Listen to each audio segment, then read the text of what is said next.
speak on it. Hey man, same as Warlow and I came here to speak on it, and I'm back with another episode to speak on it. Got another special guest for you today. But before we get into the topic of conversation, let me give y'all a brief background.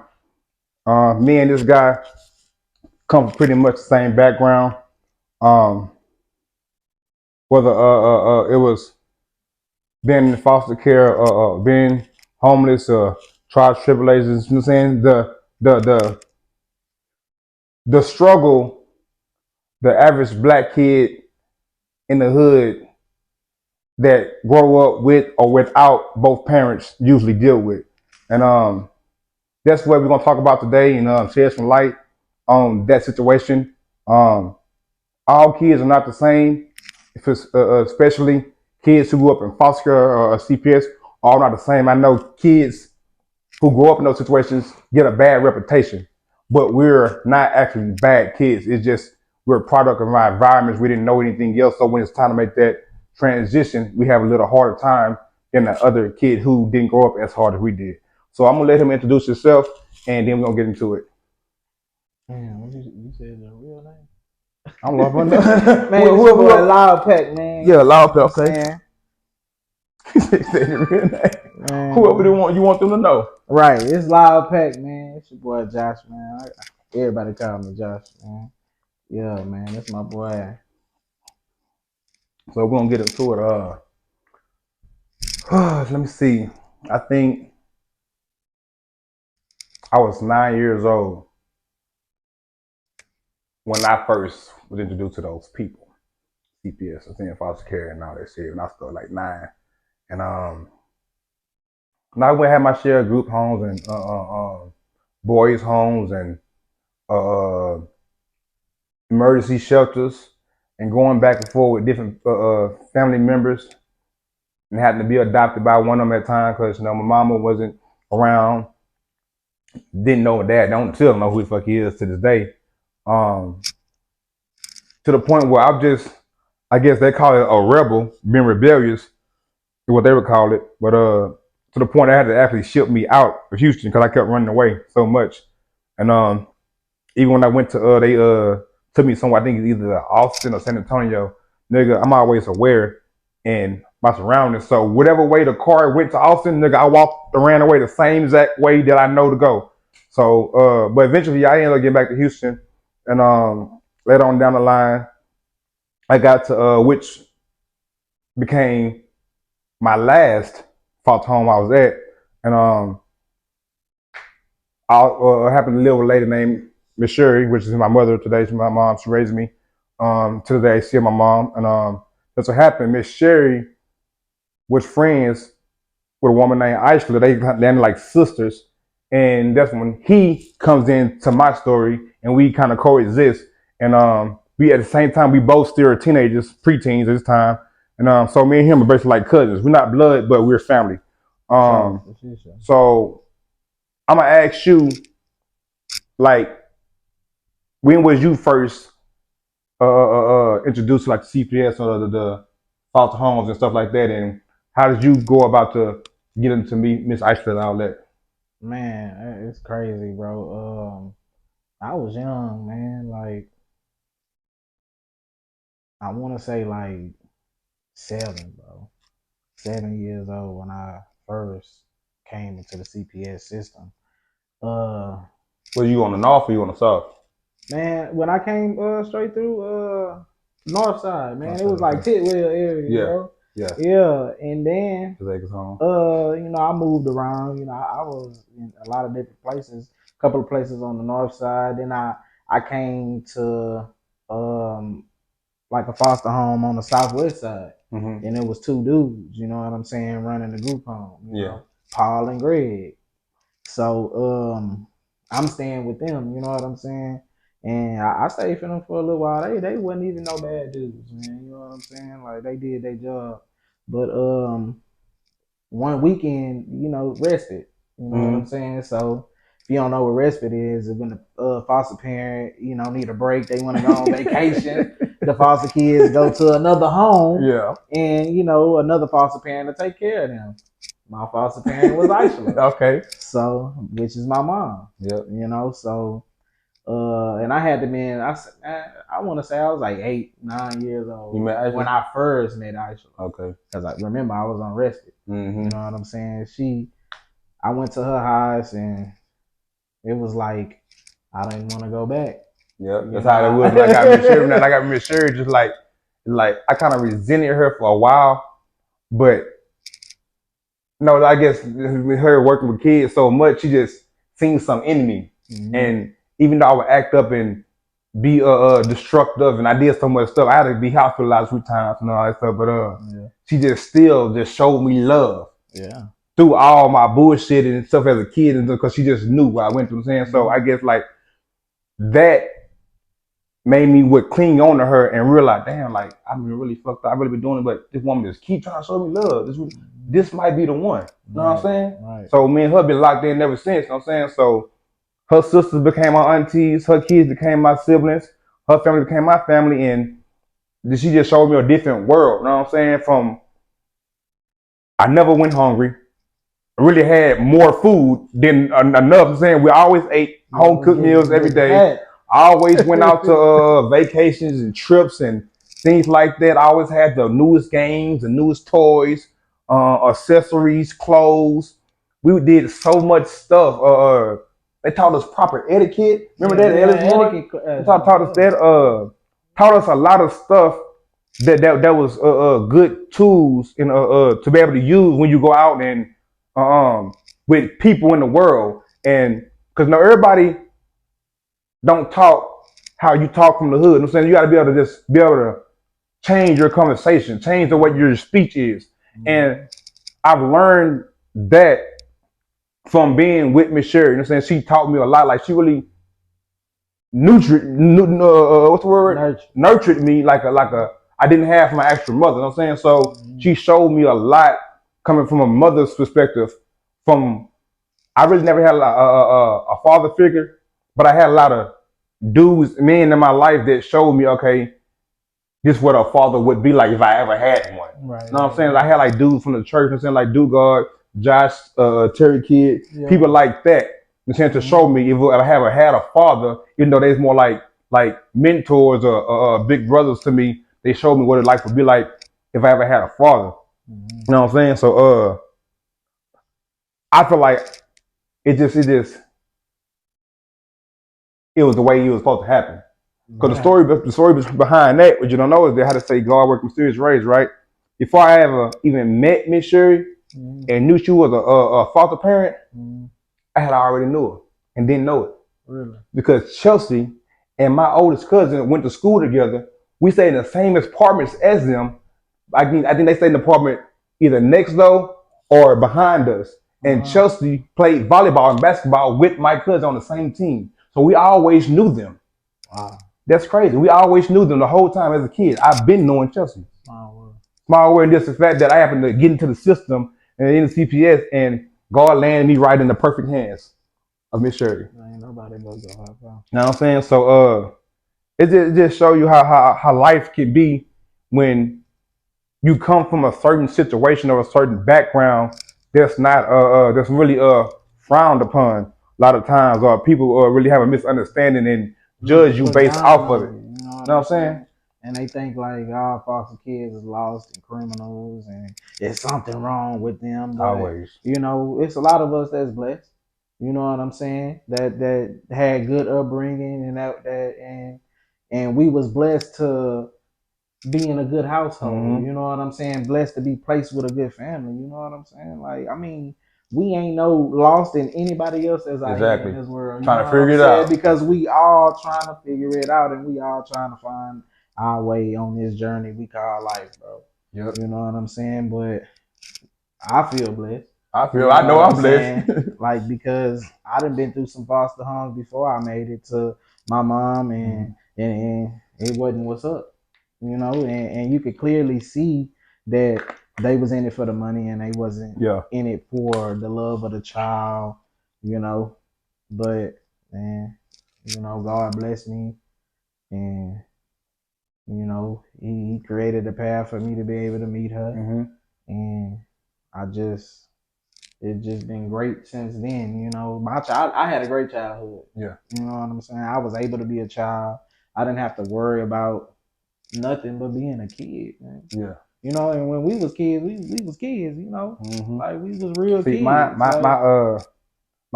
childhood was kind of differently in a way because I think I met Miss Shirley like I was around 12, but it was on and off.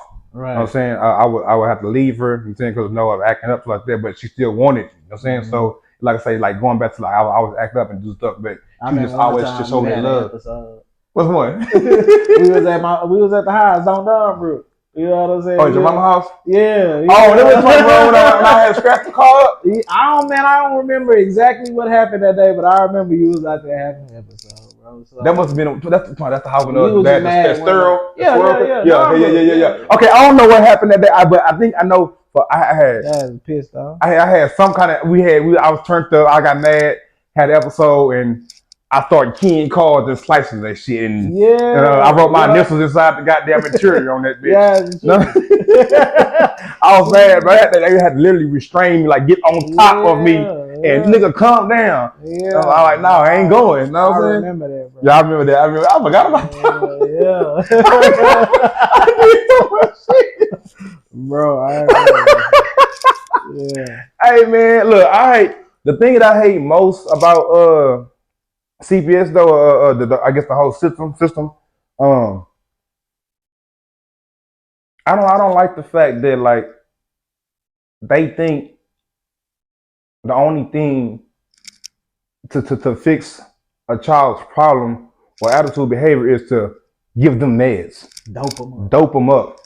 You're making them worse than they already are. A lot of times these kids don't need no drugs. They just need somebody to listen to them, talk to them, understand, and just help them along the way. You know what I'm saying? Like, come on, bro. I done been on Depakote. I done been on Adderall.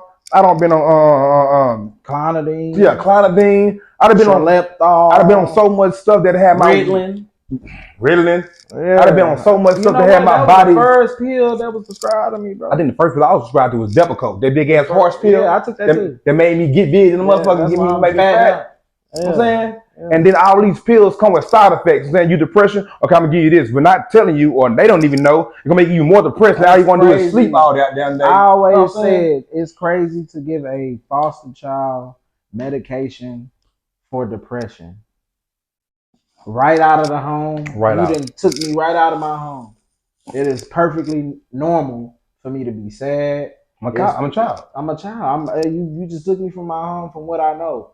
And that doesn't matter if you thought it was bad or what you thought was going on.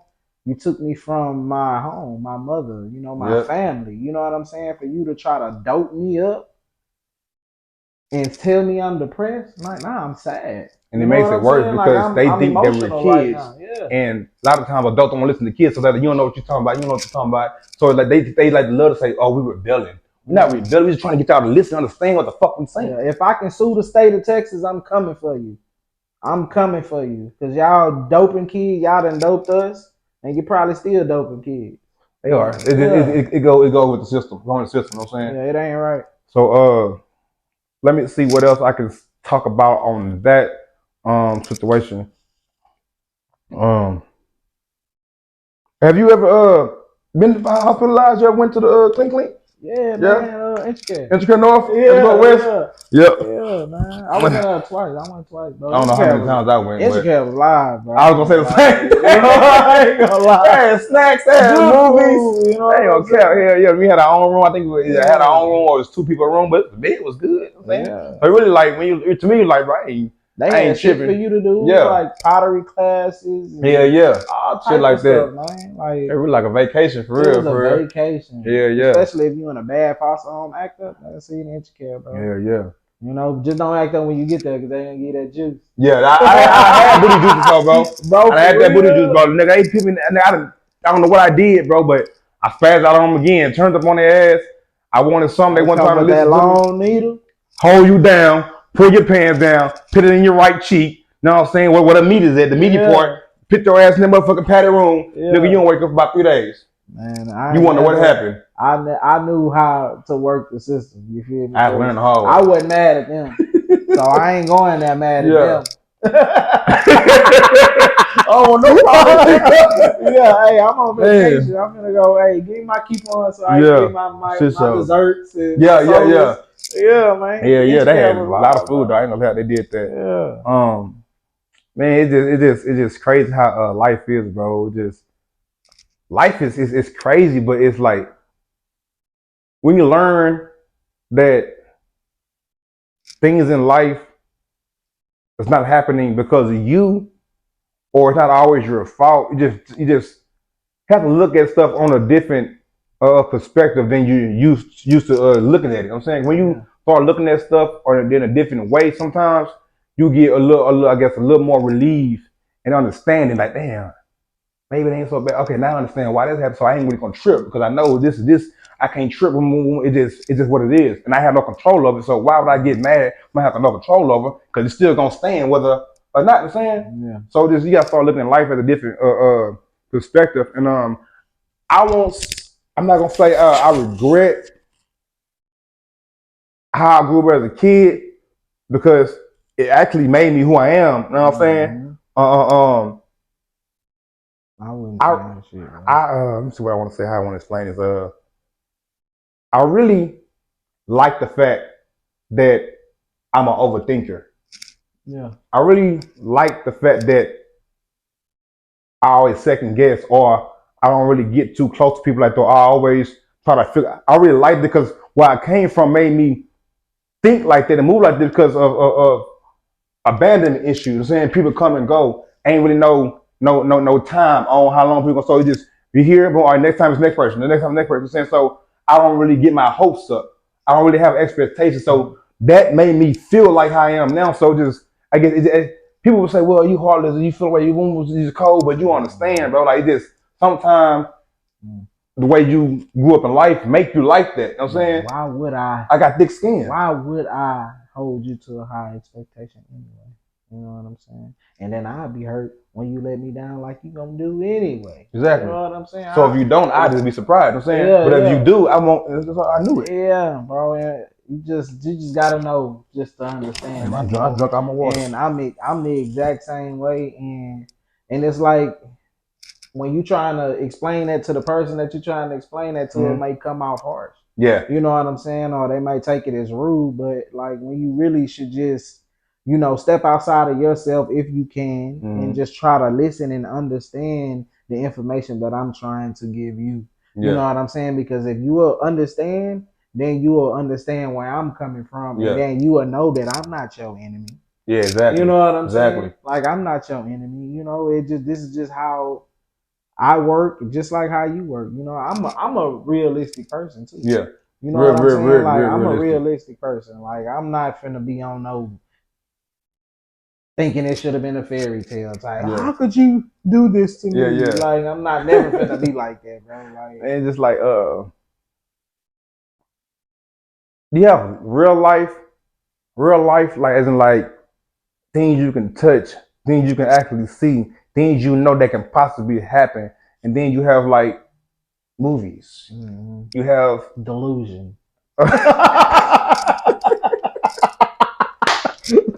Then you got social media. You know what I'm saying? Shit that you don't know whether it's true or not. Things that's made up. Things that want you to like. You just can't get lost, bro. Like this is the world we live in. Social media is another different world that people can make it whatever it is they want it to be. It's not a real world. It's like a fucking multi-universe. Like it's a video game. Yeah. It's social media. So people are going to show you what they want you to see. On the movies, people are going to show you what they want you to see because it's entertainment. So a lot of this shit ain't real, bro. You got to learn how to stick and be able to grasp the hold onto like the real life shit around you. Know what I'm saying? Mm-hmm. Like your life is not the person you watching on Instagram that you're so obsessed with. Know what I'm saying? Your life is not that character on your favorite movie. Your life, them niggas are playing characters. They not even them people in real life. Not even them. Know what I'm saying? They just showing something to you. You think Cardi B don't cook and clean? Okay. How she eat then? Exactly. You feel me? It's just a message they putting out. Oh, she rich. She got a chef. Man, that woman ain't got no chef cooking for her every day. Exactly. Like, come on, man. People just be in a delusional state of mind. You know what I'm saying? It's a bunch of glitter. And like you said, the social medias and all that clout motherfuckers be chasing really would be messing people up. You know what I'm saying? Because they not even focusing on themselves. They not. They want the next big thing. You will never be nothing unless you take care of yourself. You know what I'm saying? Like, you gotta take care of yourself. Like, I'm not perfect, and like that's what I'm doing right now. You know, I'm in the process of taking care of myself first. You know what I'm saying? Because I'll never be nothing to myself or anybody else if I'm not at the place that I want to be. Yeah. You know, and that's why self growth is the most important growth. You know what I'm saying? And a person it's so different levels of growth a person can have, whether it's spiritual, whether it's physically, whether it's mentally, whether it's emotionally. There's so many levels of a person that you need to reach, or you should be able to reach, to make you comfortable with yourself. And stop looking at these things and other people like, damn, I wish I had that, once I had it.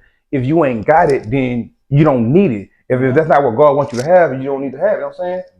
Don't be chasing these things that, you know what I'm saying? You chasing these things are making you tired, and you got other stuff going, you wonder why this is, because you chasing the wrong stuff. And you get it and don't even want it. And you get it and don't even want it. Come on. The things of the world, bro, things of the world, it's not that important.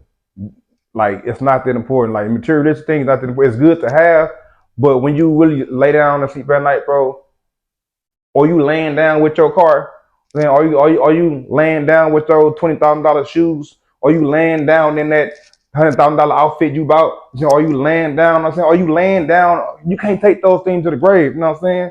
So, the most important things to be is to build yourself, strengthen yourself, and love the people who are around you, and make memories with the people around you. That's gonna be the most important. Even though you can't take those people with you, you can have a memory. You can build actually fun. You can have experiences with these people way more than you can have experiences with these materialistic things that you're chasing. You know what I'm saying? Those things come and go. People come and go as well, but those people will make more meaning in your life than that thing that you're chasing. You know what I'm saying?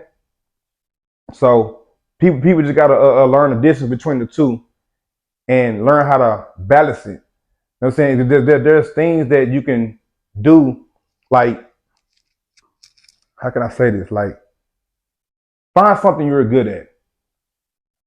What's good for this person might not be good for you. So you trying to figure out, oh damn, how can I make it? He did that, let me do that. What he did, you're not gonna be able to do because it just works for him. So just find something that's good for you. Just you. It don't matter what it is. You think, well, if I do, the people ain't gonna like it. It doesn't matter if they don't like it. Are you comfortable with what you're doing? Do you like what you do? Or you're good at it? If you're good at it, you're comfortable with it, it's fun doing it, then guess what? It's somebody out there somewhere that can gravitate and relate to what you're doing. It's an audience for everything. Yes. You just gotta have faith in yourself. All right. I'm saying that's all it is, bro. Yeah, that's absolutely true, bro. Cause I be psyching myself out, you know, thinking too much. Yeah. You know, when I really should just do it. You know? Yeah, that's it. Just do it. Just put it out there, bro. Cause holding on to something won't really do you any justice. You know what I'm saying? Holding on to it will only let you know that, okay, I got it. But it's not gonna hurt you no more than you holding on to it than you putting it out. Right. You can progress way more than putting whatever it is, this product out, than it is keeping it in. You know what I'm saying? Mm-hmm. You can reach so much more. You know what I'm saying? It's like bitch, I ain't gonna lie, I ain't trying to get you off, but I gotta go. So we're gonna wrap it up for this particular episode, and we're gonna catch up with Loudpack another time, sometime this year. But don't forget this face, don't forget this voice. You don't see much more of them. Y'all know who I am, Mr. Speaker on aka Mr. Hey, you got me messed up. I'm saying I messed up my Speak on it, aka Mr. Speak on it, Lar Vondon. I'm saying this just was another episode of Speak on It, where the facts don't matter, only the opinions. So hey, have a good day and keep guarding your life, bitch ass nigga. see the ball. I'm so sincere, y'all want me to fall. And ever since the nigga been doing way better than before niggas be hating, so I roll along.